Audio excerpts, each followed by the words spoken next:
शुरुआत करते हैं तिलोई जिले की 4 विधानसभा सीटों में से, जहां 5वें चरण में चुनाव था।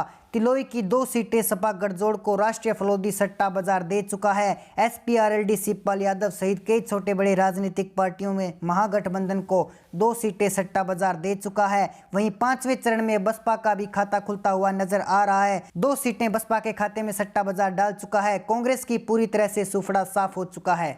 भारतीय जनता पार्टी को तिलोई में राष्ट्रीय फलोदी सट्टा बाजार के सर्वे ने 2 सीटें सौंप दी है। 2 सीटों पर कमल खिलने में कामयाब होगा। इसके अलावा सलोवा की 8 विधानसभा सीटों की चर्चा करें तो यहां पर सपा के गठजोड़ को 1 सीट राष्ट्रीय फलोदी सट्टा बाजार के सर्वे में दी गई है।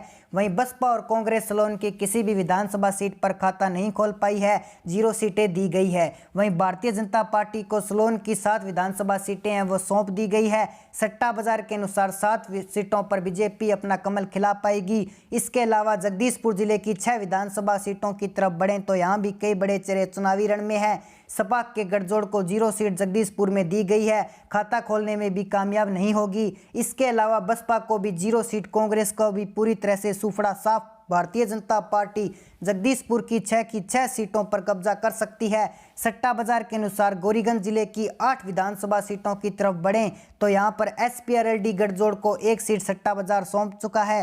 गोरीगंज की 1 सीट पर एसपीआरएलडी होगी। इसके अलावा बसपा भी यहां पर 1 सीट पर कब्जा कर सकती है। सट्टा बाजार के सर्वे के अनुसार और बीजेपी को यहां की 6 सीटें हैं वो राष्ट्रीय फलोदी सट्टा बाजार की सर्वे में दी गई है। गोरीगंज की 6 सीटों पर बीजेपी अपना कमल खिलाने में कामयाब होगी। इस तरह का अनुमान सट्टा बाजार ने लगाया है। अमेठी जिले की 4 विधानसभा सीटों की तरफ बढ़ें तो यहां भी कई चेहरे वो चुनावी मैदान में हैं। बड़े चेहरे यहां पर सपा गठजोड़ को 0 सीट दी गई है। अमेठी की किसी भी सीट पर सपा गठजोड़ का बीच नहीं है। इसके अलावा बसपा और कांग्रेस का भी अमेठी में सुफड़ा साफ हो चुका है, 0 सीट सट्टा बाजार ने दी है। वहीं अमेठी चारों के चारों विधानसभा सीटें हैं वो बीजेपी के खाते में राष्ट्रीय फलोदी सट्टा बाजार की सर्वे है वो डाल चुकी है। इसके अलावा इसौली की 6 विधानसभा सीटों की तरफ बढ़ें तो यहाँ पर सपा के गठजोड़ को 2 सीटें मिलने का अनुमान सट्टा बाजार में लगाया गया है। बसपा यहाँ पर खाता खोलने में कामयाब नहीं होगी। मायावती को 0 सीट दी गई है, जबकि कांग्रेस 5वें चरण में अपना खाता खोलती हुई 1 सीट कांग्रेस के खाते में। वहीं भारतीय जनता पार्टी सोली की 3 सीटों पर कब्जा कर सकती है। सट्टा बाजार के सर्वे के अनुसार 3 सीटें बीजेपी के खाते में डाल दी गई है। इसके अलावा सुल्तानपुर जिले की 5 विधानसभा सीटों की चर्चा करें तो यहां पर एसपीआरएलडी के गठजोड़ को 1 सीट सौंप दी गई है। सुल्तानपुर को लेकर काफी जो दंगा भी हुआ था, सपा गठजोड़ को 1 सीट सट्टा बाजार दे चुका है। वहीं बसपा भी यहां पर 1 सीट पर कब्जा कर सकती है, वो अपना हाथी मजबूत बनाएगी। बीजेपी 3 सीटों पर कब्जा कर सकती है। भारतीय जनता पार्टी कमल खिलाने में कामयाब होगी। इस तरह का अनुमान सट्टा बाजार ने लगाया है। वहीं सदर जिले की 9 विधानसभा सीटों की तरफ बढ़ें तो यहां भी कई बड़े चेहरे चुनावी मैदान में हैं और सदर की 9 विधानसभा सीटों में से 3 सीटें सपा गठजोड़ को सौंप दी गई है। एसपीआरएलडी शिवपाल यादव सहित पूरा गठबंधन वो है 3 सीटों पर कब्जा कर सकता है। वहीं बसपा सदर की किसी भी विधानसभा सीटों पर खाता खोलने में कामयाब नहीं होगी।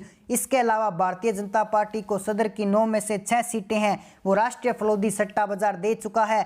6 सीटों पर सदर में बीजेपी कमल खिला सकती है। चित्रकूट जिले की 4 विधानसभा सीटों की तरफ बढ़ें तो यहाँ भी कई मंत्री हैं वो चुनावी मैदान में हैं और चित्रकूट जिले की 1 सीट एसपीआरएलडी शिवपाल यादव सहित कई छोटे बड़े राजनीतिक पार्टियों के महागठबंधन को राष्ट्रीय सट्टा बाजार सौंप चुका है।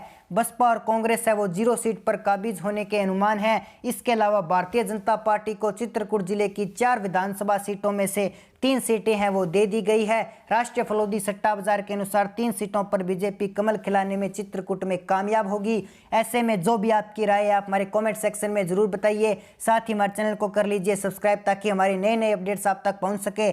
जय हिंद, जय भारत।